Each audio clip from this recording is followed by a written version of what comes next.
વિદ્યુતભાર ધરાવતા ધાતુના બે સમાન ગોળાઓને એકબીજાથી અમુક અંતરે મૂકતા તેમની વચ્ચે F બળ લાગે છે.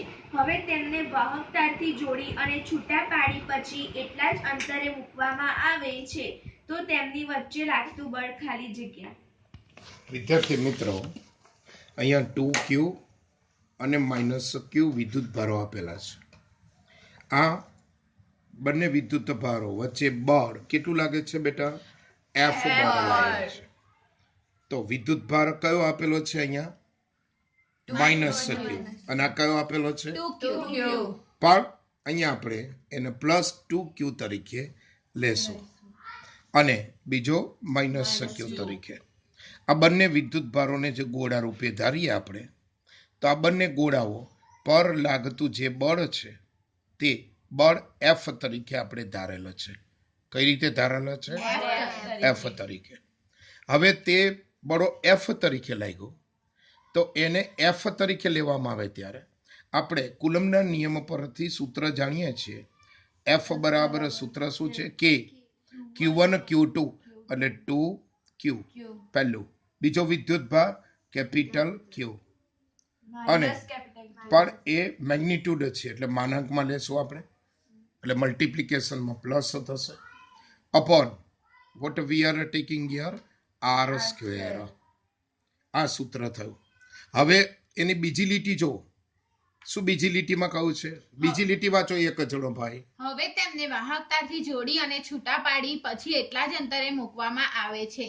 હા, વાહક તારથી જોડવામાં એટલે મેઇન શબ્દ શું થયો ભાઈ? વાહક તારથી જોડીને. આવે છે. આને પેલા એકવાર સાદું રૂપ આપી દઈએ તો 2k અગેન q² ભાંગા r² થશે ભાઈ. આને સમીકરણ નંબર 1 કયો. મિત્રો બરાબર નોંધો કે વાહક તાર વડે શું કરીએ છીએ? જોડીએ છીએ. ચાલો હું આને જોડી દઉં છું, બંને વિદ્યુત ભારોને જોડી દઉં છું. તો જેવા વિદ્યુત ભારને તમે જોડ્યા એટલે અહીંયા વિદ્યુત પ્રેરણના સિદ્ધાંત પ્રમાણે શું હતું? બે વિદ્યુત ભારોને સંપર્કમાં લાવતા, અડાડ્યા વગર અને અડાડીને. યાદ રાખો, જો સંપર્કમાં લાવીએ અને પછી છૂટા પાડીએ તો અડધું થતું હતું. શું થતું હતું? અડધું થતું હતું. તો અહીંયા સંપર્કમાં આવ્યા કહેવાય. વાહકતાથી જોડ એટલે શું થયું? સંપર્ક.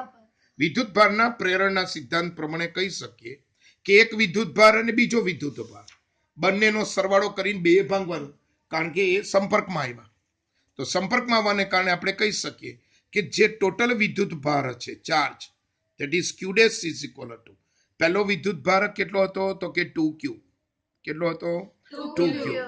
સેકન્ડ ચાર્જ કેટલો હતો? -q. પેલો તો પ્લસ હતો, ડિવાઇડેડ બાય 2 કર્યું તો 2 - 1 gives the q. So what we are getting here? The charge is q by 2. ક્યારે? સંપર્કમાં આવ્યા પછી. સંપર્કમાં આવ્યા એ આપણે થિયરીમાં જોયું હતું. વિદ્યુત પ્રેરણા સિદ્ધાંત પ્રમાણે અડધો વિદ્યુત ભાર થયો. We are getting q dash is equal to q by 2. Hello, clear અહીં સુધી? ફરી પાછું આપણે બળના સૂત્રમાં કિંમત મૂકશું અને એનો બળના મેગ્નિટ્યુડ માનાંકની સાપેક્ષમાં, મૂલ્યની સાપેક્ષમાં વિચારીએ તો કે વિદ્યુત ભાર કેટલો હતો ભાઈ? q by 2. અગેન વિદ્યુત ભાર કેટલો હતો? q by 2. અને છેદમાં શું આપણે લખીએ છીએ? Again r². હાલો, ક્લિયર બેટા? So what we are getting here? Again k, what is upon? k q² ભાંગા 2 multiplied by 2 એટલે 4r². હાલો, ક્લિયર થયું?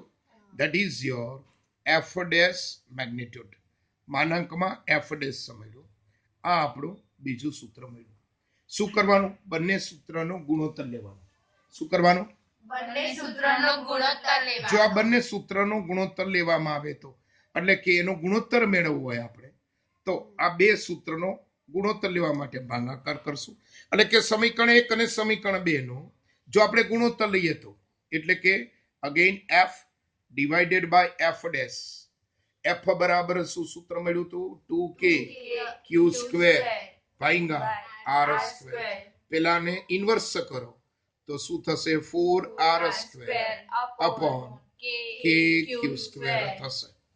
હાલો, q² ગયો, q² ગયો, k ગયો, k ગયો, આર સ્ક્વેર ગયો આર સ્ક્વેર ગયો 4 મલ્ટીપ્લાઈડ બાય 2 કેટલો જવાબ આવ્યો 8 તો f is equal to ratio પૂછેલો છે એટલે ગુણોત્તર એમને એમ રાખો તો જવાબ 8 આવ્યો કેટલો આવ્યો બેટા 8 હવે આ જ વસ્તુ આપણે એસાઇનમેન્ટમાં લઈએ અને આ જે 2q લખેલો છે એની જગ્યાએ આપણે 4q કરીએ કેટલું કરીએ 4q અને માઇનસ q છે એની જગ્યાએ એક્ઝેક્ટલી માઇનસ q રાખીએ અને જો ગણતરી કરવા પ્રયત્ન કરીએ તો સમીકરણ 1 માં શું ફેરફાર થશે હાલો પહેલો પ્રશ્ન મારો સમીકરણ 1 માં શું ફેરફાર થશે તો કે 4 છે બોલો બેટા શું થશે 2 છે એની જગ્યાએ 4 થઈ જશે એટલે પહેલું સમીકરણ આપણે બનાવવું હોય તો શું બનશે ડાયરેક્ટ 4k બોલો બોલો બેટા 4k q square upon r square આ સમીકરણ સીધું મળી ગયું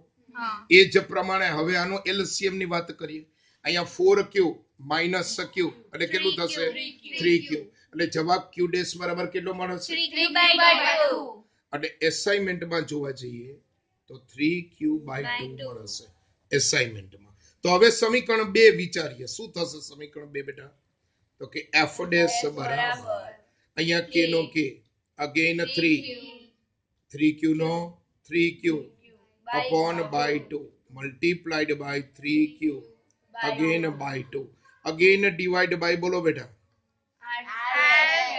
r square એટલે 4 તો નીચે રહ્યો 3 multiplied by 3 એટલે કેટલું થશે 9 એટલે k 9 q square upon 4r square થશે આ શું મળ્યું સમીકરણ 2 હવે આ બે ની જેમ ગુણોત્તર જ લેવાનો તો આનો આપણે ગુણોત્તર લેવા પ્રયત્ન કરીએ તો શું થશે બેટા બોલો હાલો શું કરવાનું રેશિયો ફાઇન્ડ કરવાનો છે ગુણોત્તર f upon f dash ખાસ ધ્યાન રાખે શું થશે અહીંયા તો કે 4k q square upon r square એને ઇન્વર્સ કરો 4r square upon k 9 q square હાલો ઉડાડો k ગયો k ગયો q square r square ચોકે ચોકે 16 શું જવાબ આવ્યો 16/9 16/9 આ ગુણોત્તર મળ્યો આ આપણો એસાઇનમેન્ટ નો જવાબ છે